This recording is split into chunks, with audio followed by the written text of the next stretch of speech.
Good evening, everyone. My name is Ike Pulver. I'm the director of the Saratoga Springs Public Library, here to give you a presentation about our upcoming budget election and our budget for fiscal year 2021.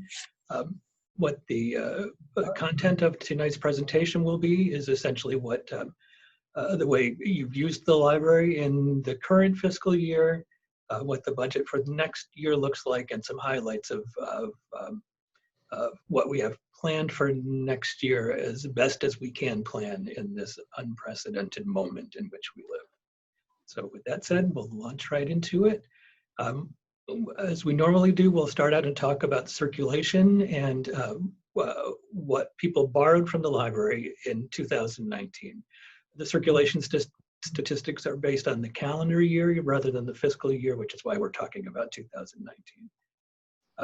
In 2019, books were overwhelmingly the #1 thing borrowed from the library. As you can see, as we have added some electronic resources, ebooks and e-audiobooks, they're slowly making up a larger percentage of what you're borrowing from us. Some other things like music and magazines remain pretty consistent as a percentage of our overall lending each year, but other things, even though they're not statistically significant, things like video games, kits, and museum passes, we lend several hundred of those each year rather than with books and movies where we lend several 100,000 of them each year. One interesting thing that you might notice is that the e-content, as that grows, movies, which used to make up a much larger percentage of our circulation as people are streaming from home, that content is diminishing as material that's being borrowed from the library. So let's get into some of the particulars. We'll start with print materials, books and magazines. So about 234,000 adult books. The vast majority of that is adult fiction, with an increasing percentage of that being large print as our population ages, but far and away the vast majority of adult books is from the new and popular fiction collection. Children's circulation, about 176,000 books were borrowed, and the vast majority of that from children's books is children's fiction, which is a combination of things like children's fiction and board books, etc.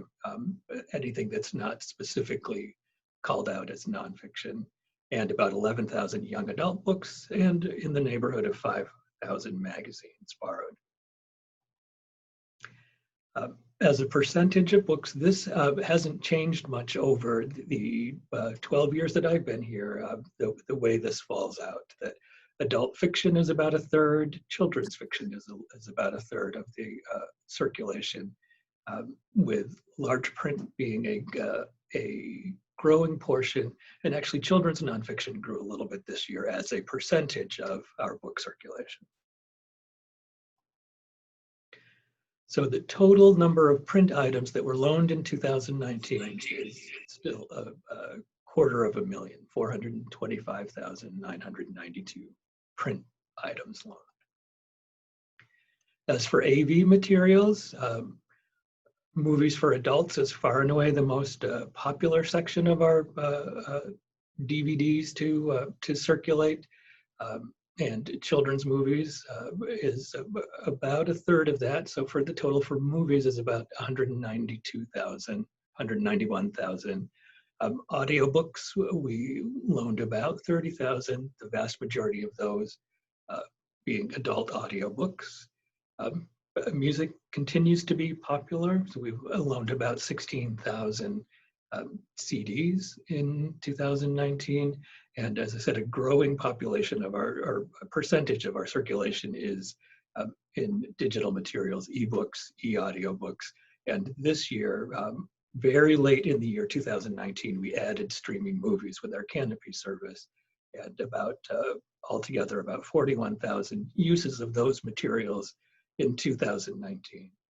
Now, since April of this year, since we are no longer in a position in our current situation to continue loaning the physical materials, these numbers will have grown exponentially by the time we talk about them next year. So as a percentage of our AV circulation, this remains pretty constant. About half of it is movies for adults, but as I mentioned, a growing percentage of it is adult audiobooks, or the e-audiobooks, and streaming movies, which wasn't statistically significant in the overall circulation figure, is makes its debut here in our AV circulation, and that's just for a couple months at the end of 2019. So altogether, about 278,000 AV loans in 2018. So the grand total of all items borrowed in 2019 was 705,000 items. So that's still a lot of materials being borrowed from the Saratoga Springs Public Library. Talk a little bit about programs, since this is another major budget area. In 2019, 34,000 people attended 3,700 programs at the library. That is about 10% more than the previous year. So program attendance in better times is a growing part of our service. So for adult programs, we had 2,400 sessions, and well over 10,000 people attended those programs. And those programs are things like computer classes. It now includes library-sponsored English language learning. I would say far and away the most popular subject for our adult programs are local history programs, and a growing number of craft-related programs. For teens, we did 396 sessions and had very close to 1,500 in attendance. And those are things like we have a teen advisory group, Magic the Gathering, a lot of Dungeons and Dragons in 2019. And for children, 855 programs and 22,000 children attending programs. We do Swift Business and Story Times for toddlers and preschoolers, and summer reading. Summer reading in this year is going to look different from any other past year. So additional services and activities at the library in 2019, nearly 1,984 community groups used our meeting rooms in 2019. Our library staff, including our homebound service person and librarians, made 520 outreach visits to 9,418 people, and loaned nearly 6,979 items to homebound residents of our service area.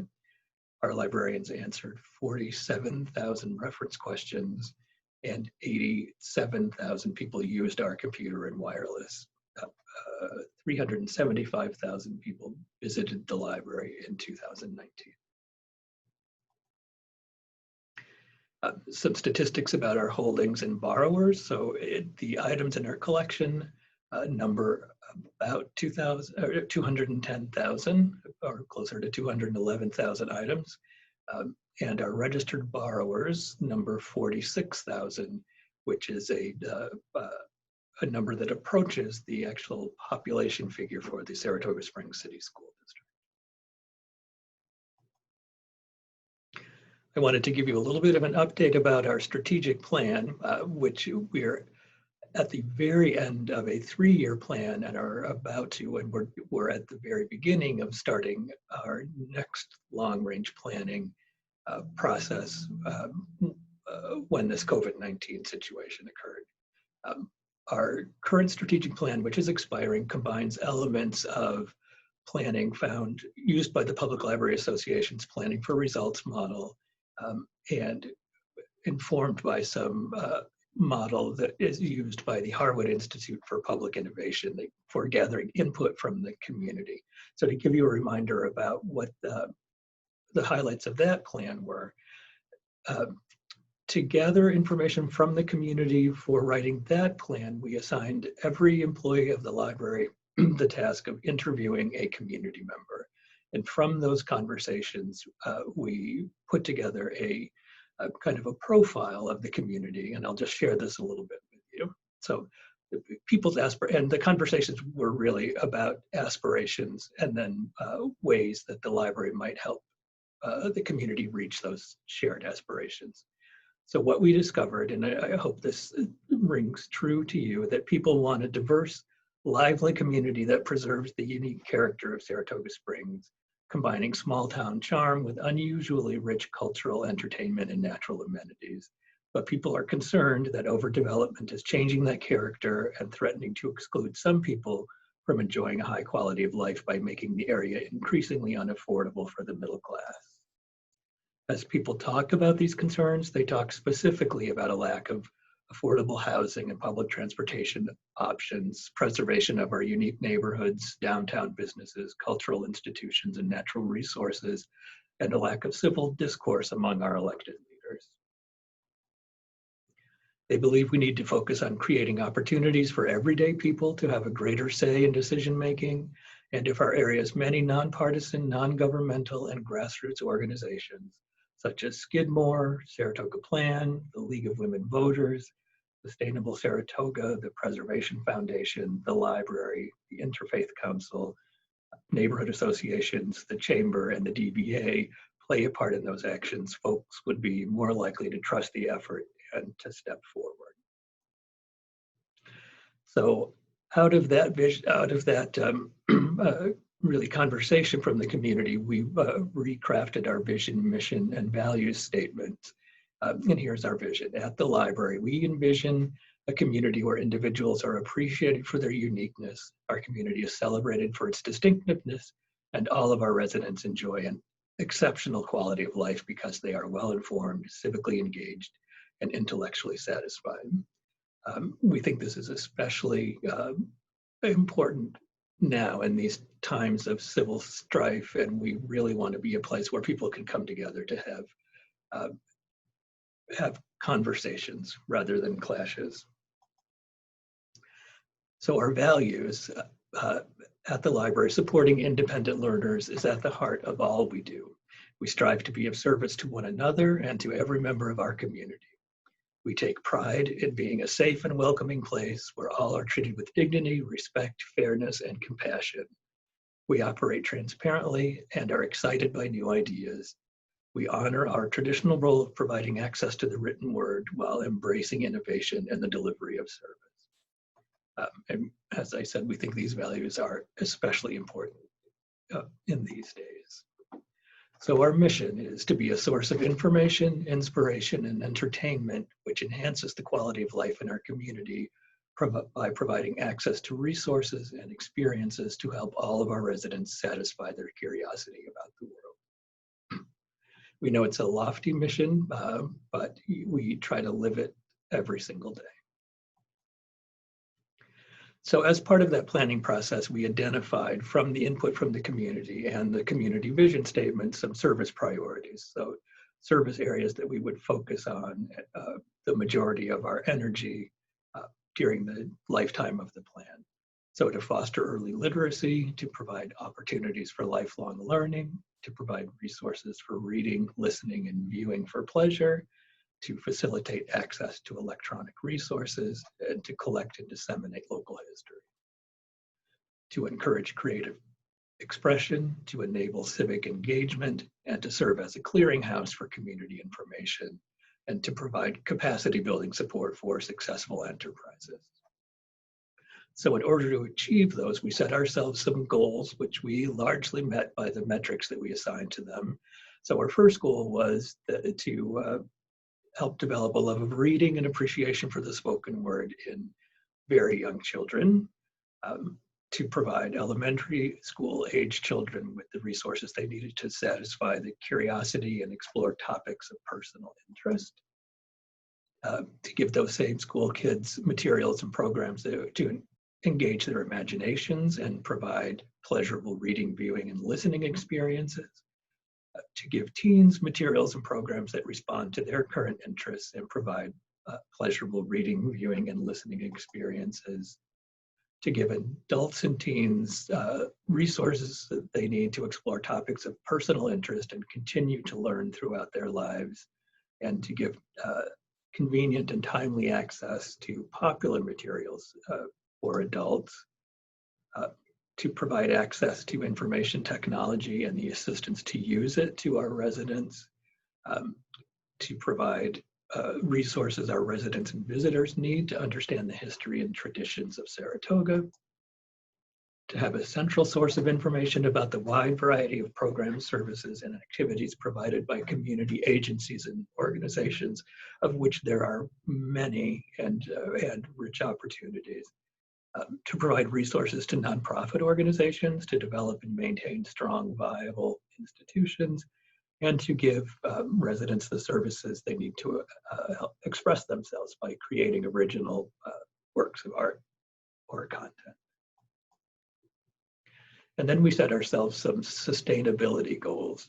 One, to minimize our environmental impact, and two, to provide a place for the community to productively engage in dialogue and to have the resources to ensure a more resilient future. To achieve these goals, we joined the NYLA, which is the New York Library Association Sustainability Initiative. And over the course of the plan, and that initiative is a certification process with really three main areas of focus: environmental sustainability, social equity, and economic sustainability. It was a rigorous process. The first part of that was becoming a member of the Green Business Partnership and going through a pretty rigorous inventory of our use of resources. And we made some great progress in reducing our use of paper, water, electricity, and petroleum products. And as a result of that process, became one of the first 3 libraries in the state of New York to become certified sustainable by the New York Library Association. That's an achievement of which we're really proud. The top picture is, some of you might recognize the Bike to Work Day Challenge, which we've won pretty regularly, enough that we were this month to be awarded at a ceremony by the Green Business Partnership a transportation award for our biking initiatives. Among those biking initiatives, like I say, are regularly participating in Bike to Work Day challenges. We also increased the number of bike racks at the library, and we installed a bicycle repair station in an effort to encourage people, as if you under normal times, you know what the traffic is like in downtown Saratoga Springs and what the parking situation is in our parking lot. So to talk a little bit about the budget for, it says 2020, it should be 2021, where the funds will come from, and these are estimates. So district property tax, this number, this $5,205,000, is exactly the same as the prior year. So we're not asking for any increases, even though we are anticipating at this point some decreases in other areas of our income. Fines, for example, with not circulating things at the moment and forgiving fines and eliminating due dates during this unprecedented closure, we're anticipating a significant reduction in that. Donations, we anticipate about $40,000. Grants and aid, about $40,000. Rental income is another area where we anticipate a little bit of a decrease. In normal times, there are 3 sources of rental income for the library. The library cafe space, which was vacated in January of this year. The Friends of the Saratoga Springs Public Library pay us some rent for their used bookshop inside the building, and we get some rent from Sprint for cell phone antenna equipment, which is located on the roof of the building. Now, copiers and printing, about $12,000. Retiree health contribution, about $14,000. Interest, it's hard to say. Interest is it changes every day. And BOH is our cash on hand, so we will dig a little deeper into our reserves this year than we have in past years in order to operate. So some other highlights of our budget. So as I mentioned, no increase in the tax levy, which according to state education law means that we're not actually required to have a budget vote, but we do every year and every time we have the situation in order to give the community a chance to weigh in on our priorities. As I mentioned, I just talked about our expiring strategic plan, and we had just ramped up a series of focus groups to gather input from the community about our upcoming strategic plan. When we were forced to put that on pause while the state went on pause, we hope to, within fairly short order, restart that process. We're on a multi-year project to update our mechanical systems.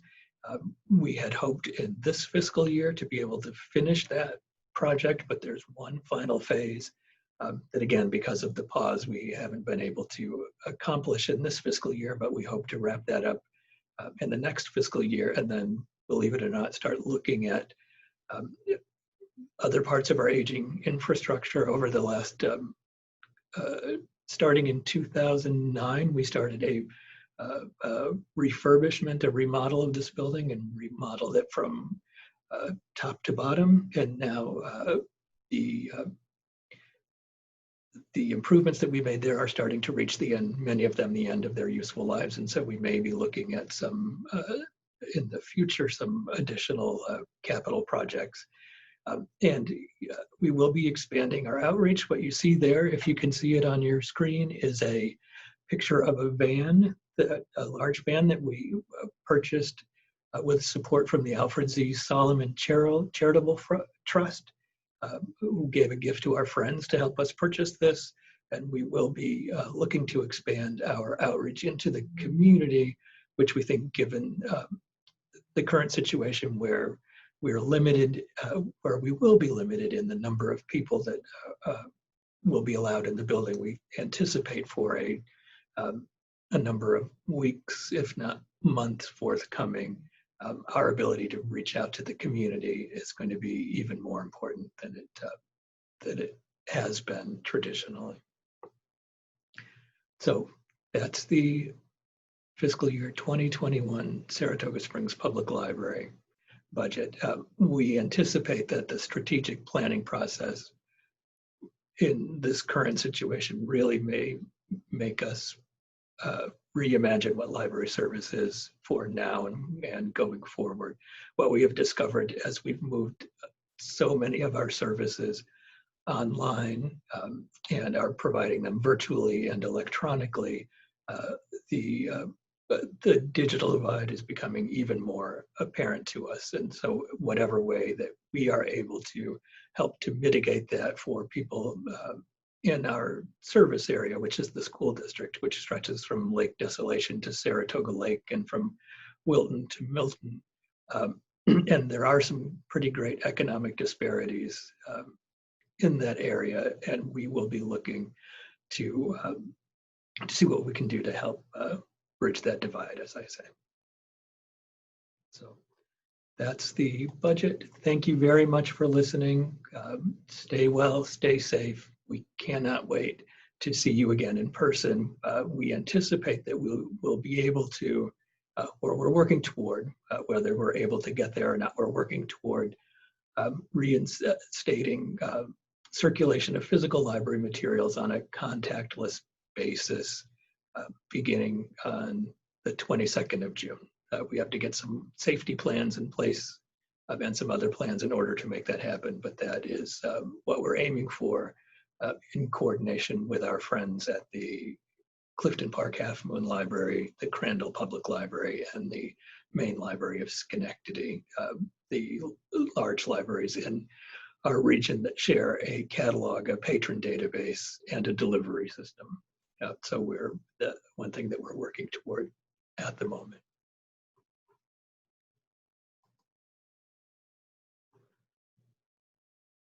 So there is a question about whether ballots, so ballots, we understand the library budget vote will be on the same ballot as the school district's budget vote. That's not something that normally happens, but in this unprecedented time, we've been able to coordinate that with them so that so that the library's budget will appear as a separate item on the school district budget vote, and library trustee candidates will appear as separate items.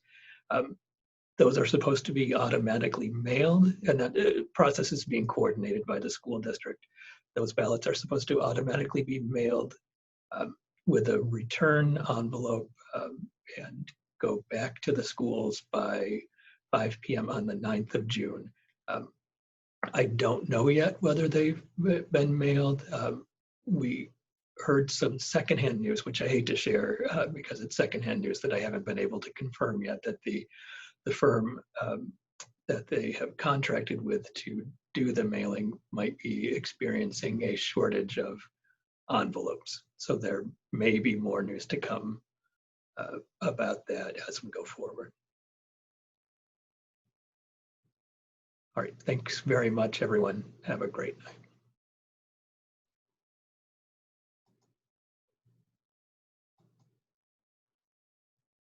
Okay, I stopped the stream. You did stop the stream? All right. Yep. All right, so, here, so who are the attendees? Frank, are you still here? I'm gonna. That was good, Ike. I'm still here. All right, was it good? Was it? So, Yeah. Yeah. I threw you that last question because I thought. Oops. You Can you got hear me? Yeah, I'm sorry, I promoted you to panelist so I could see you. But that's No. I threw you the last question about the ballots because I know that they're not, I thought if anybody, about the whole voting thing is a little up in the air. I didn't know that there was a snag. and I'm not sure that there is, but I'm not surprised that there is.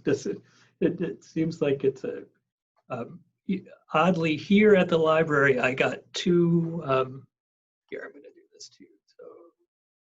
So, Katie, you're gonna experience a little bit of an off and on situation. I'm gonna promote you here. So, I got two postcards from the school district saying, expect a ballot in the mail, and if you don't get one, contact us. But I didn't get one at home. So We've got nothing. We didn't get anything so far. Yeah, me neither. you did, so you didn't get, so, and I did get a mailing, their usual, like a little newslettery kind of thing with information about the budget, but I think you're still recording just in case. oh, okay, here.